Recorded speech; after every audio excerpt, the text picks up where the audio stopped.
Hi, beautiful women. Namaste. Shakti here. So, yeah, I've got a little download to share about romantic fantasies. The 333 of healthy relating and why boundaries, consent, and communication are such a big part of all of this. Because you might not make that connection yourself, but in my downloads, in my intuition, in my meditation, it's become really, really clear to me, and I'm just keen to share this with you today. So have you ever, it's kind of like a bit of a rhetorical question, but have you ever fancied a man, found a man attractive, been attracted to a man, and then built up some kind of story in your head about who he is, some kind of fantasy in your head about who he is, and then maybe perhaps after having some intimate time together, getting lost in the heady romance of first meeting somebody and the way that they're so into you, and then felt let down, betrayed, rejected, disappointed, played around with, any of those things, which are pretty common, I would say, in the world of dating and relating.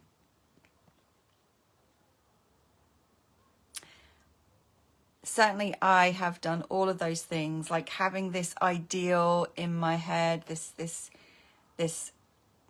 romantic ideal, this notion. I mean, it's changed as I've aged and matured and gone through all that I've gone through, but you know, when I was younger, it was just this romantic ideal that I saw portrayed in all the books and stories and media around me. And then as I matured, it changed into, once I got into the tantric stuff, into this sort of fantasy of like finding the perfect tantric partner. And then it gave way into the idea of sacred union. And then it gave way into the idea of twin flames.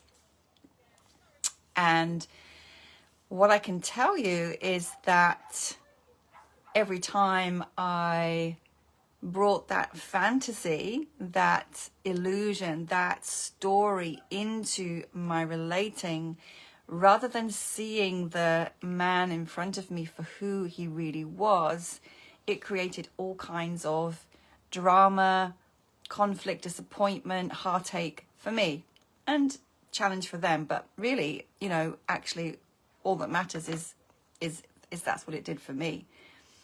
And so what I've come to see is that it's very, very common. I'm not the only one who does this and has done this. Do I still do it?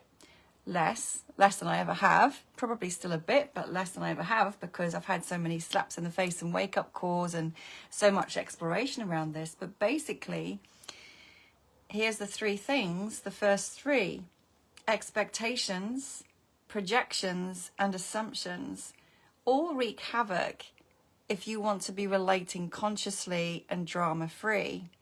Expectations of the other person that are not verbalized in any way. They're just expectations that you have, and somehow magically you expect the other person to hold the same expectations, or to know what your expectations are, or to read your mind. And of course, they don't. So that's on you. Expectations. Projections. This is when we project our fantasies, our stories, our illusions, our ideas onto the other person of who they are, rather than actually seeing clearly who this person is and accepting them and loving them for who they really are. Projections can be, you know, our fantasies. I think a lot of women do this. We you know, the minute we sleep with someone, we begin to envisage us like marrying them in a few years and thinking about our lives together. This is all projection. It's all story. It's all illusion, right? We can also project our shadows. This is also very common, onto the other, not seeing our part, because we all have equal and opposite shadow and light. So if somebody's triggering you a lot, rather than blaming them for it, thank them and see what it is they're showing you about yourself. And then assumptions, again, this is where, again, I've done this many times when, you know, someone will mention something, like a guy that I'm dating, they'll mention a word, like to me, which is a kind of a buzzword or a keyword. So like tantra. So I want a partner who is equally tantric as me, because I don't want to have to teach him all about it, and I don't want to be the teacher in that, and I don't want to have to, well, I couldn't be with somebody who is not deeply embodied. So, but what has then happened is that in conversation, you know, guys I've been dating have perhaps kind of dropped the word tantra in, and just through them saying it or saying a few things, I have then filled in the gaps with all kinds of assumptions about, oh, well, that must mean that they understand this, this, and this, and this, without bothering to actually find out if they do understand this, this, this, and this. And my discovery has always been that they have no clue. But I've made the assumption, because they've used the words, that they actually know what I know and embody what I embody, which they haven't. My bad. Not their bad, my bad. So expectations, projections, and assumptions, that's the first three. Be aware when you're doing those things. This is your responsibility to have an awareness. Right, so how do we then work with the other 2 threes to bring in more conscious and more healthy relating? And why, and you know, why am I talking about boundaries and consent in relationship to this, if it's not obvious? So expectations, projections, assumptions. How do we clean that field of imagining, of illusion, of telling ourselves stories, of projecting into the future? This is another thing we do very commonly. We start to imagine a life in the future rather than being present in the now and actually observing and witnessing what we're feeling and sensing and the actions that are being done. So the next 3, desires, needs, and boundaries. This is for us to know, what are my boundaries? What are my limits? Right? Boundaries and limits go together. What are my needs? Honoring those needs, right? And what are my desires? What do I want? What do I wish for?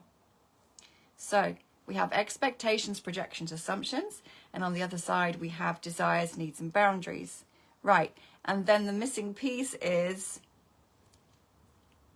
communicating those. So the final 3 is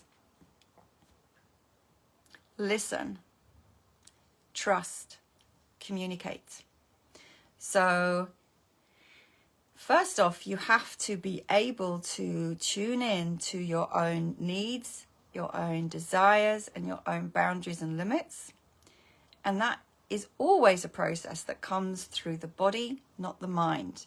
The body gives you this information. This is why embodiment is absolutely imperative for anyone who wants to relate consciously, authentically. You have to have a relationship with your body, and you have to be sensorially aware, which means feeling and sensing emotion and physical sensation and energy in your body in the present moment without mental story. The mind is a distraction. The mind takes you away from feeling and sensing. The mind does not know. The body, the soma, knows.